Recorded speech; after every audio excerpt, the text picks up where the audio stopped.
उद्धारकर्ता प्रभु येशू ख्रिस्टको नाउँमा आजको नेपाली बाइबल सर्वे क्लासमा म फेरि पनि सम्पूर्णलाई स्वागत भन्न चाहन्छु र साथै जय मसीह। परमेश्वरले फेरि हामीलाई एउटा अवसर दिनुभयो आज कि हामी उहाँको वचन सिक्नको निम्ति यसरी आउन सकौं।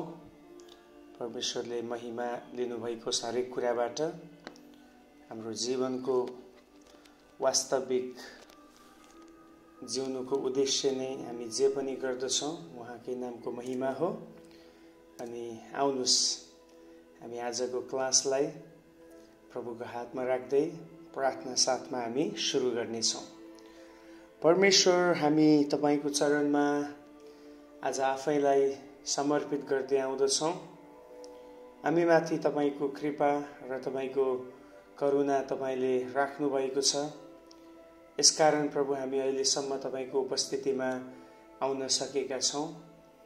हाम्रो अधर्म, हाम्रो अविश्वास, हाम्रो लापरवाही, हाम्रो प्रभु कमी कमजोरीका जीवनबाट तपाईले हामीलाई क्षमा दिइकन प्रतिदिन हामीसँग तपाईले संगतिको निम्ति आफ्नो करारलाई तपाईले याद गर्नुहुन्छ। धन्यवाद तपाईको यो महान प्रेमको निम्ति। जसै आज फेरि हामी यो बाइबल सर्वेको क्लासलाई प्रभु अगाडि बढाउन चाहन्छौं। पवित्र आत्मा तपाईको विशेष अगुवाई र तपाईको विशेष सहायता आजको क्लासमा हुनको लागि प्रार्थना गर्दछौं। जति पनि कुराहरू हामी सिक्छौं र हामी बुझ्नेछौं, मद्दत गर्नुहोस् प्रभु ती कुराहरूलाई पालना गर्न र ती कुराहरूबाट हाम्रो जीवनलाई प्रभु तपाईले चाहनुभए अनुसारको स्वरूपमा ढाल्नलाई तपाई सहायता गर्नुहोस्। धन्यवाद गर्छौं प्रभु, धन्यवाद। सबै महिमा र आदर प्रभु हामी तपाईलाई चढाउँदै माग्दछौं। बिन्ती प्रार्थना येशू प्रभुको नाउँमा, आमेन। प्रिय, हामी अहिले निर्वासका घटनाहरू र निर्वासनमा प्रभुले इस्तेमाल गर्नुभएका अगमवक्ताहरूको विषयमा हेर्दैछौं। हामीले दानियलको जीवनी र दानियलको पुस्तकलाई हेरिसकेका छौं अलरेडी नै।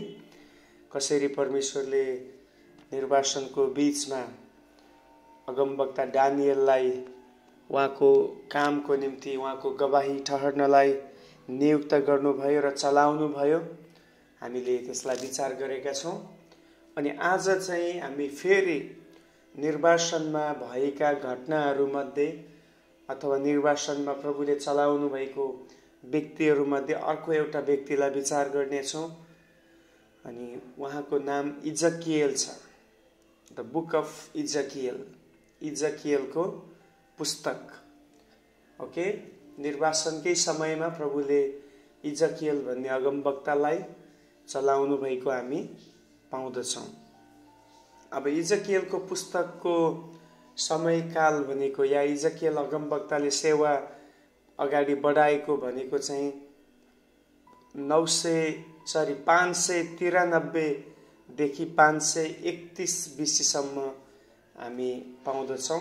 उनको सेवाको ड्युरिङ समय पिरियड भनेको चाहिँ 593 देखि 531 सम्म हामी पाउँदछौं, जुन समयमा इजकियल अगमवक्तालाई परमेश्वरले बेबिलोनमा हुँदाखेरि चलाउनु भएको छ। अब अलिकति पृष्ठभूमि भन्नु पर्दाखेरि यो पुस्तकको हुन त अलरेडी बताइसके मैले अस्ति पनि निर्वासनका घटनाहरू भन्ने टपिकको समयमा। अब इजकियल पनि दानियल जस्तै बेबिलोनमा राजा नबुकदनेस्सरबाट लगिएको थियो। तर ऊ लगिएको समयकाल चाहिँ फरक थियो। दानियल चाहिँ 605 BC तिर लगिएको थियो भने इजकियल चाहिँ लगिँदाखेरि 597 BC भएको पाउँदछौं। ओके, 597 तिर उनी लगिएका छन्। कहाँ भन्दाखेरि बेबिलोनमा। त्यो बेलामा चाहिँ हामी देख्छौं यहुदाका राजा यहोयाकिनको समयमा नबुकदनेस्सरले दोस्रो पटक यहुदामा आक्रमण गर्दा अलरेडी मैले बताएँ तपाईँलाई, इजकियल लगायत अरू धेरै व्यक्तिहरूलाई कैदमा लगेको थियो। यो सन्दर्भमा केही बाइबलको पदहरू म तपाईँलाई पढेर सुनाउन चाहन्छु। पहिलो चाहिँ दोस्रो राजा 24को 8देखि 17मा हामीले हेर्दाखेरि त्यहाँ चाहिँ विशेष गरी हामी पाउँदछौँ कि लगिएको यहोयाकिन लगिएको विषयमा 24को 8देखि तल पढ्दै गयो भने धेरै लामो छ, तर यहाँ लेखिएको छ, जब यहोयाकिन राजा भए तब तिनी 18 वर्षका थिए र तिनले यरुसलेममा 3 महिना मात्रै राज्य गरे। तिनकी आमाको नाउँ एलनातानकी छोरी नहुस्ता थियो। तिनी यरुसलेमकी थिइन्। आफ्ना पिताले गरे चाहिँ तिनले परमप्रभुको दृष्टिमा जे कुरा खराब थियो त्यही गरे। अब यहाँ पढ्दै जाँदाखेरि उनलाई चाहिँ कैदमा लगेको कुरा अब एकचोटि म 12 पढ्छु। यहुदाका राजा यहोयाकिन, तिनकी आमा, तिनका टहलुवाहरू, तिनका भारदारहरू, तिनका अधिकृतहरू सबैले आफूलाई उनको हातमा सुम्पिदिए।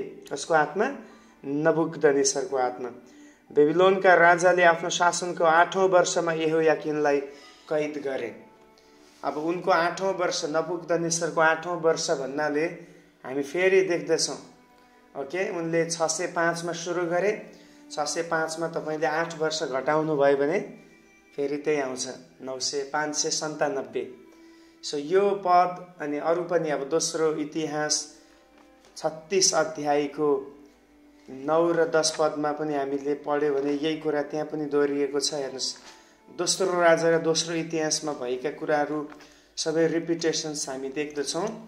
यहाँ पनि म पढ्दैछु है त। दोस्रो इतिहास 36 को 9 र 10 मा यसरी लेखिएको छ, राजगद्दी आरोहण गर्दा यहोयाकिन 18 वर्षका थिए। तिनले यरुसलेममा 3 महिना 10 दिन राज्य गरे। तिनले परमप्रभुको दृष्टिमा जे कुरो खराब थियो त्यही गरे। वसन्त ऋतुमा राजा नबुकदनेस्सरले मानिसहरू पठाएर परमप्रभुको मन्दिरका असल असल भाँडाहरू समेत तिनलाई बेबिलोनमा ल्याए।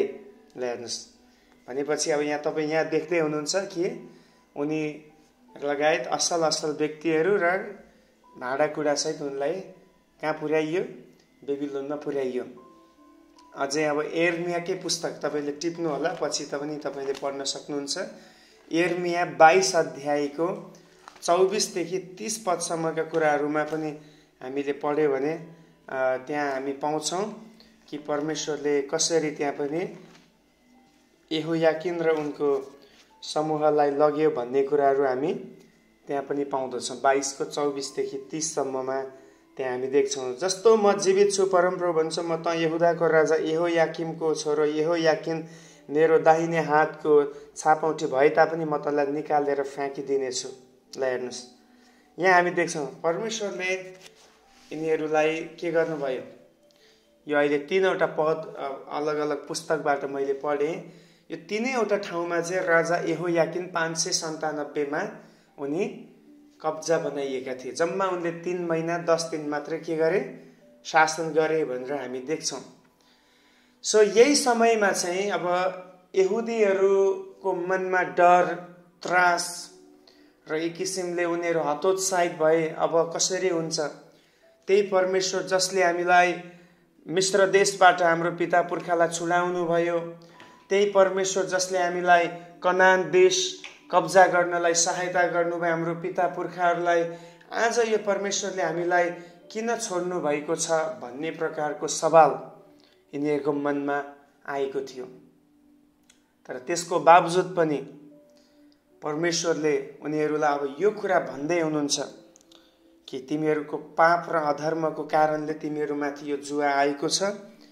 र यही समयमा परमेश्वरले अगमवक्ताद्वारा उनीहरूलाई जागृत गराउने प्रकारको आत्मिक रूपमा एक किसिमले उनीहरूलाई अब चाहिँ तिमीहरू पश्चाताप गर्नै पर्छ, अब तिमीहरू नयाँ हुनै पर्छ, तिमीहरू प्रभुमा फर्किनै पर्छ भनेर उनीहरूलाई परमेश्वरमा फर्काइल्याउने सन्देशहरू इस्राएलीहरूलाई दिएको हामी इजकियलले दिएको पाउँदछौँ। सो मोटामोटी भित्रका कुराहरू यही छन्। अब हामी अगाडि बढौँ। यो पुस्तक परमेश्वरले लेख्न लगाउनुको उद्देश्य नै यही छ। परमेश्वरको दण्ड इस्रायल भन्नाले यहुदीहरूलाई नै हामीले विचार गरौँ। बाइबलमा कतिपटक यहुदी पनि भनिएको छ, कतिपटक इस्रायल भन्दा समस्त जनतालाई नै समावेश गरेको हुन्छ। परमेश्वरको दण्ड इस्रायल र अन्य राष्ट्रहरूमाथि हुने कुरा बताउनु र अन्तिममा हुने उद्धारको विषयमा भविष्यवाणी गर्नु नै यो पुस्तकको उद्देश्य हो। ओके, परमेश्वरले इस्राएलीहरूलाई र साथसाथै अरू राष्ट्रहरूलाई पनि उहाँले न्याय गर्नुहुनेछ र अन्तमा चाहिँ के हुनेछ, उद्धार हुनेछ, उनीहरूको सबै कुराहरू रिस्टोर हुनेछ भन्ने कुराहरू बताउन नै यो पुस्तक लेखिएको पाउँदछौँ।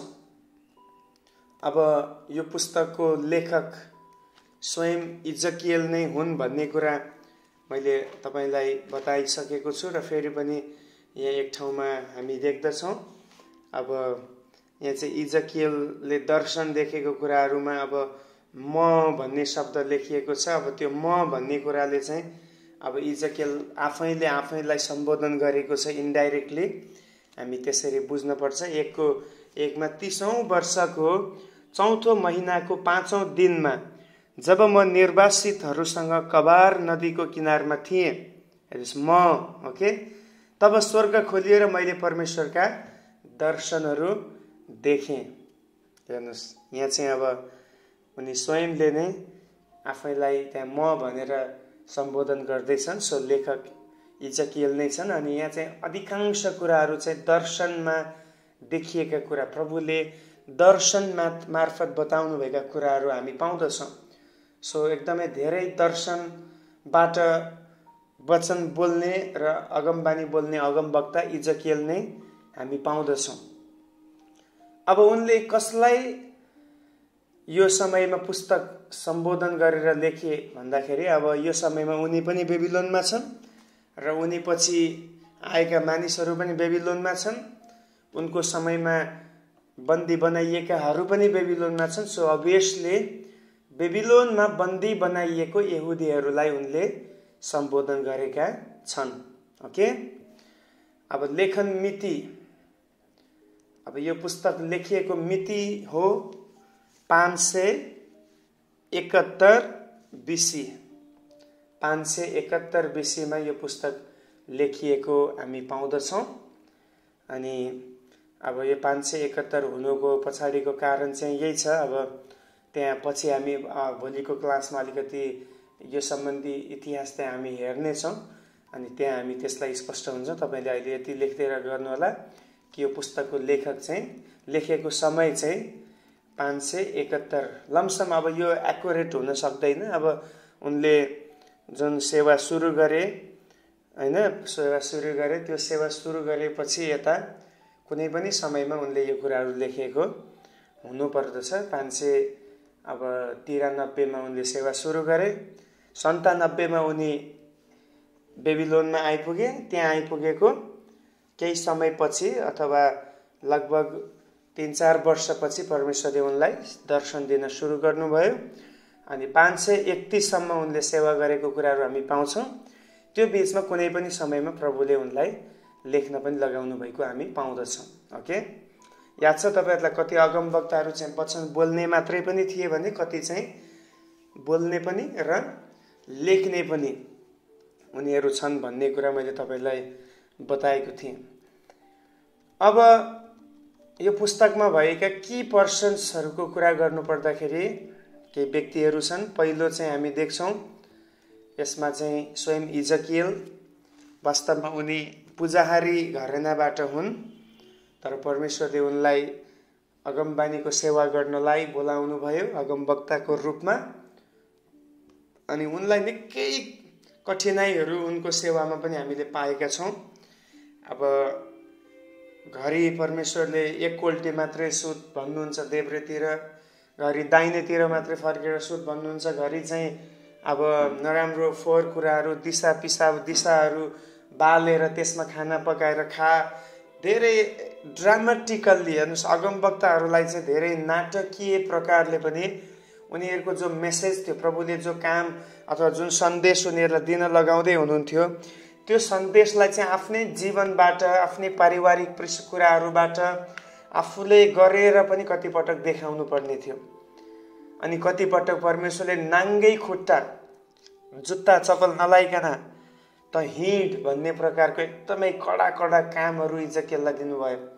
अब यसको अर्थ यो होइन कि इजकेलले पाप गरे यसकारण उनलाई दण्ड आयो भन्ने कुरा होइन, तर यहुदीहरू परमेश्वरका जनहरूले पाप गरे, त्यसको मूल्य चाहिँ अब धर्मी जनले पनि यहाँ तिर्नुपर्नेछ।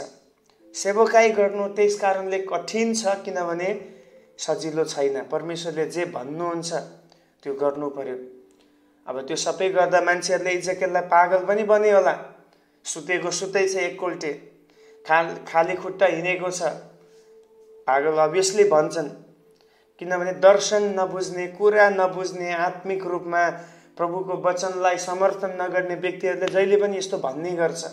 अब अहिले पनि जब परमेश्वरले केही काम गर्न लगाउनुहुन्छ या केही कुराको भिजन आउँछ, भिजन भन्नाले फेरि राति सपनामा देखिने कुरा होइन, कुनै दर्शन हुन्छ, कुनै सेवकाई सम्बन्धी यो गरिन्छ त्यो गरिन्छ, फलाना ठाउँमा गइन्छ, त्यो कतिपटक सेयरिङ गर्दाखेरि कम मात्र मान्छे हुन्छन् जसले त्यसलाई बुझ्छ।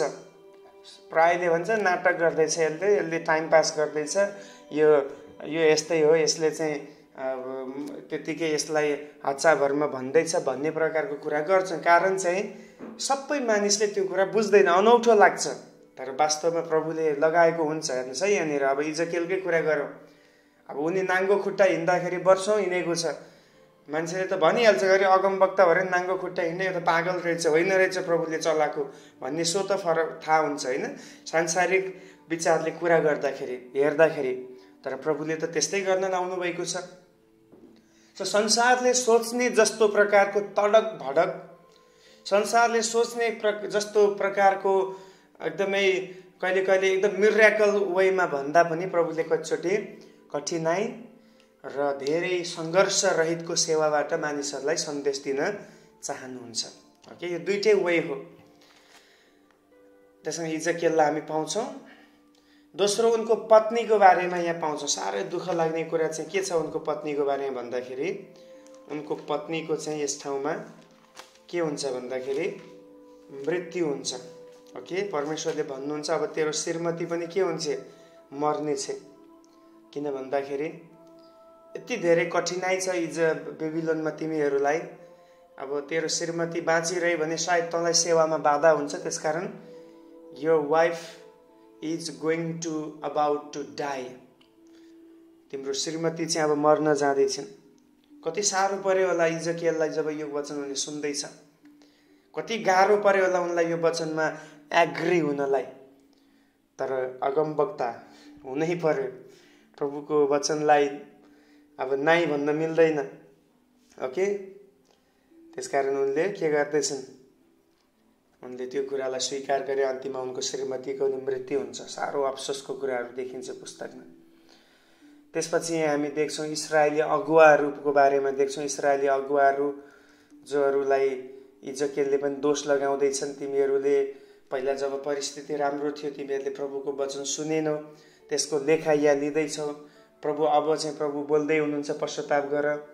बेबिलोनमा हुँदा पनि प्रभुलाई खोजी गर, मानिसहरूलाई प्रभुको बाटोमा डोर्याऊ भनेर उनले इस्राएली अगुवाहरूलाई पनि यहाँ सन्देश दिएको छ। त्यसकारण उनीहरूको बारेमा पनि अब त्यहाँ पुगिसकेपछि चाहिँ अगुवाहरू अलिकति सचेत भएको पनि हामी पाउँदछौँ। उनीहरू चाहिँ अवेर भएका छन्, ए हो त नि साँच्चै हामीले त यस्तो गरेको कारण यो भएको रहेछ, अब चाहिँ हामी प्रभुलाई गुहार गर्नुपर्छ, अब हाम्रो लाइफस्टाइललाई सुधार्नुपर्छ भन्ने प्रकारको काम उनीहरूले गर्दैछन्। अनि चौथो मुख्य व्यक्ति हामी यहाँ पाउँछौँ स्वयं नबुकदनेस्सरको विषयमा। नबुकदनेस्सर अत्यन्तै क्रोधित र क्रूर, एकदमै क्रूल भन्छ, एकदमै कठोर यातना दिने, मानिसहरूलाई यति धेरै उनले सताएका छन्। यस्तो प्रकारको राजा नबुकदनेस्सरको विषयमा पनि हामी पाउँदछौँ। अब यो पुस्तकमा भएका मुख्य स्थानहरू भनेको पहिलो त यरुसलेमकै विषयमा छ। यरुसलेमको विषयमा दर्शन देखेका छन् इजकेलले हैन। एउटा नयाँ यरुसलेम शहरको बारेमा नाप मेजरमेन्टका कुराहरू त्यहाँ भएको छ। दोस्रो बेबिलोनको बारेमा छ, बेबिलोन पनि एक समय अब नाश हुनेछ भनिकन। तेस्रो मिस्रको बारेमा र मिस्रको राजा फारो हैन। जति पनि अरू देशहरू छ, मिश्र देश लगायत अन्य देशहरूको बारेमा पनि हामी यहाँ पाउँदछौँ। अब यो पुस्तकको मुख्य पद भनेको एकदमै वाउ, एकदम इनर्जेटिक पद छ, धेरै पटक प्रचार गरिने पद हो। इजकियल 36 को 24 देखि 26 सम्मका पदहरू, इजकियल 36 को 24 देखि 26 सम्मका पदहरू चाहिँ यो पुस्तकको मुख्य पदहरू हुन्, मतलब की वर्ष हो। म यसलाई पढ्ने छु, तपाईहरुको बीचमा ध्यान दिएर सुन्नु होला। लेखिएको छ, किनकि म जाति जातिहरूबाट तिमीहरूलाई निकाल्ने छु र सबै देशहरूबाट तिमीहरूलाई भेला गर्ने छु र तिमीहरूलाई तिनीहरूका आफ्नै देशमा ल्याउने छु। म तिमीहरूमाथि शुद्ध पानी छर्किदिने छु र तिमीहरू शुद्ध हुनेछौ। तिमीहरूका सबै अशुद्धतादेखि र तिमीहरूका सबै मूर्तिहरूदेखि म तिमीहरूलाई शुद्ध तुल्याउने छु। म तिमीहरूलाई एउटा नयाँ हृदय दिनेछु र तिमीहरू भित्र नयाँ आत्मा हालिदिनेछु। तिमीहरूबाट ढुङ्गाको हृदय निकालेर म त्यसको सट्टामा तिमीहरूलाई मासुको हृदय दिनेछु। अनि म मेरो आत्मा तिमीहरूमा हालिदिनेछु र तिमीहरूलाई मेरो विधिहरू पालन गर्ने र मेरो नियमहरू होशियारी साथ मान्ने तुल्याउनेछु। हालेलुया। सो यहाँ हामी देख्दछौँ परमेश्वरले इजकियललाई भन्दै हुनुहुन्छ कि अब चाहिँ तिमीहरूको लागि आशाको समय छ। किन आशाको समय छ? किनभने म तिमीहरूमाथि नयाँ आत्मा हालिदिनेछु। ओके, प्रभुले त्यही भन्दै हुनुहुन्छ, म तिमीहरूलाई फर्काइ ल्याउने छु, म तिमीहरूको बीचमा नयाँ काम गर्दैछु। Okay, I will take you out of the nation भनिएको छ। म तिमी अहिले भएको देशबाट तिमीलाई फर्काइ ल्याउने छु। And I will gather you from all the countries and bring you back into your own land, Jerusalem. म तिम्रो आफ्नै शहरमा तिमीलाई फर्काइ ल्याउने छु। I will give you a new heart and put a new spirit in you. I will remove from you your heart of stone and give you a heart of flesh. Hallelujah. So यो पुस्तक एउटा एकदमै दबिएका, निराश भएका मानिसहरूलाई एक किसिमले यो वचनले उनीहरूलाई धेरै ठुलो सान्त्वना र उत्साहित बनाउने थियो। किन प्रभुले भन्दै हुनुहुन्छ, म तिमीहरूलाई फर्काइ ल्याउने छु। I will bring you back to your own nation. सायद तिमीहरू अहिले चाहिँ केही समयको लागि विदेशी भूमिमा छौ। अहिले चाहिँ तिमीहरू केही समयको लागि परमेश्वरको भवनदेखि, प्रभुको उपस्थितिदेखि टाढा छौ, तर तिमीहरूको डेस्टिनेसन यो होइन। समय पुरा भएपछि म तिमीहरूलाई ल्याउने छु। अनि मैले तपाईँलाई अलरेडी भनिसकेँ, बाइबलले भनिसकेको हामीले हेरिसक्यौँ। उनीहरू लगभग 70 वर्ष बेबिलोनको कष्ट भोगिसकेपछि उनीहरू फेरि कहाँ आउने थिए? फर्किएर वापस उनीहरू यहुदामा फर्किआउने थिए। सो प्रभुको वायदा यही छ, म तिमीलाई नयाँ बनाउने छु। अनि आज पनि मलाई सुन्ने प्रत्येक जनहरू हो, म तपाईँसँग यही प्रभुको वचनबाट उत्साहित गराउन चाहन्छु। यी आखिरी दिनहरूमा हामी प्रभुको उपस्थितिमा हुनुपर्दछ। हामी प्रभुको राज्यको निम्ति तयार भइरहनु पर्छ। त्यसको निम्ति अब हामीलाई हाम्रो आफ्नो कडा, हाम्रो पुरानो विचारले हुँदैन, प्रभुको नयाँ आत्मा हामीमा काम गर्नुपर्दछ। Hallelujah. So he is working on you to bring into his presence. उहाँको उपस्थितिमा ल्याउनको निम्ति उहाँ हामीमा काम गर्दै हुनुहुन्छ। Just allow the Holy Spirit to work within you. Do not ignore what he wants to do in your life. Okay? Just receive a new spirit from him, because he is interested to do something new in our life. अगाडि बढौँ हामी। यो पुस्तकको ब्लुप्रिन्टको बारेमा, इजकियलको पुस्तकको ब्लुप्रिन्टको बारेमा विचार गर्दाखेरि यो पुस्तक चाहिँ हामी 3 भागमा विभाजित भएको हामी देख्दछौँ। It is divided into two parts. The first part is, नाशको सन्देश 1 अध्यायदेखि 24 अध्यायसम्म भएको सन्देशहरू चाहिँ मेसेजेस अफ डुम। डुम भन्नाले अब सर्वनाश या जुन नाशको कुरा हुन्छ, दण्ड पाउने कुरा हुन्छ, त्यसको बारेमा छ। सो दण्डको विषयमा, नाशको विषयमा सन्देश छ 1 देखि 24 अध्यायमा। यहाँ मेनली 3टा कुरा हामी देख्छौँ। एउटा चाहिँ हामी देख्छौँ इजकियलको बुलावट र उनलाई प्रभुको आज्ञाका कुराहरू हामी देख्छौँ, इजकियल्स कल एन्ड कमिसन। दोस्रो चाहिँ पाप र न्यायको दर्शन, visions of sin and judgement. Okay, जुन पाप प्रति आउने जुन दण्ड छ, त्यसप्रति आउने जुन परमेश्वरले ताडना दिने कुरा छ, त्यसको विषयमा भएको दर्शन त्यो लामो छ। ओके, त्यो हामी पाउँदछौँ। र तेस्रोमा चाहिँ पनिसमेन्ट इज सर्टेन। दण्ड जरुर हुनेछ, अवश्य हुनेछ। कोही पनि यो दण्डदेखि बाँच्न सक्दैन, भाग्न सक्दैन, लुक्न सक्दैन भन्ने कुरा यहाँ हामी देख्दछौँ। सो 1 देखि 24 अध्यायमा चाहिँ मेसेजेस अफ डुम, नाशका सन्देशहरू हामी पाउँछौँ।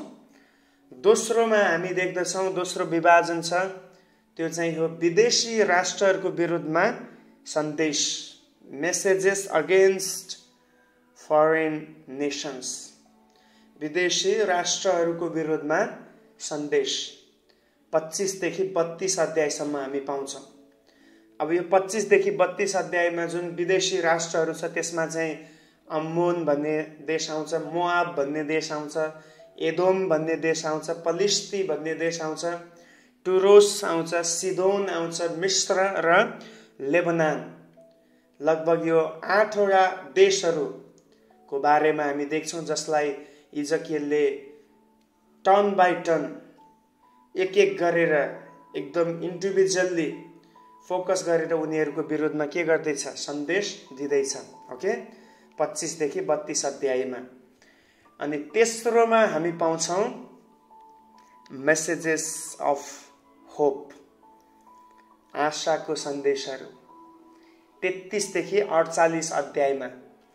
अब यहाँ चाहिँ हामी प्राय जस्तो प्रभुले गर्नुहुने कुरा, आफ्ना चुनिएकाहरूलाई उहाँले जुन प्रकारको फेरि अवसर दिँदै हुनुहुन्छ, अब उनीहरूलाई दण्ड दिएपछि फेरि उनीहरूलाई पुनर्स्थापित गर्नुहुन्छ, त्यो विषयमा यहाँ हामी देख्छौँ। एकदमै इजकियलको पुस्तकले वास्तवमा एकदमै पुनर्स्थापनाको सन्देश बोकेको छ।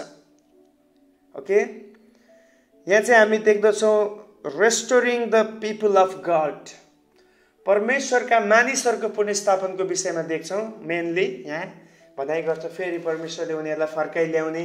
अघि हामीले अलरेडी पढ्यौँ नि, होइन, इजकियलको पुस्तक 36 अध्यायको 24 देखि 27सम्म हामीले पढ्दाखेरि त्यहाँ प्रभुले भन्नुभयो नि, म फर्काइ ल्याउने छु, नयाँ आत्मा दिनेछु, शुद्ध बनाउने छु, नयाँ बनाउने छु भन्ने कुराहरू त्यहाँ चाहिँ मानिसहरूको पुनर्स्थापनको बारेमा छ। Okay, restoration of the people of God. अनि दोस्रोमा चाहिँ restoring the worship of God, परमेश्वरको आराधनाको पुनर्स्थापनको बारेमा हामी दोस्रोमा देख्छौँ। पहिलो चाहिँ मानिसहरूको पुनर्स्थापना, दोस्रो चाहिँ परमेश्वरलाई गरिने आराधनाको पुनर्स्थापना। त्यही हो, त्यहाँ अब नयाँ मन्दिर बन्ने कुरा, नयाँ यरुसलेम बन्ने कुराहरू, होइन, त्यहाँ चाहिँ एकदमै बलिदानका ठाउँहरू तयार पारिने। फेरि जस्तो परमेश्वरले मूसालाई आज्ञा गरेर जुन मन्दिर बनाएको थियो पुरानो नियममा उजाड स्थानमा हुँदाखेरि, अनि पछि फेरि सोलोमनले जुन बनाए, अब फेरि परमेश्वरले नयाँ ब्लुप्रिन्ट मन्दिरको विषयमा, आराधनासँग सम्बन्धित बलिदान इत्यादि कुराहरूको विषयमा फेरि परमेश्वरले इजकियललाई दर्शन दिँदै हुनुहुन्छ। अनि भनिन्छ यो चाहिँ अब खास गरी अब यहुदीहरूको लागि चाहिँ यो प्रभुको दोस्रो आगमनको समयतिर हुने कुराहरू हो। अनि त्यो समयमा अहिले तपाईँलाई थाहा छ जुन ठाउँमा मन्दिर थियो यरुसलेममा, सोलोमनले बनाएको मन्दिर, त्यहाँ चाहिँ मुस्लिमहरूको मस्जिद छ। त्यो चाहिँ पलिस्तीहरूले प्यालेस्टाइनका मानिसहरूले त्यसलाई कब्जा गरेर त्यहाँ चाहिँ अहिले मोस्क बनेको छ।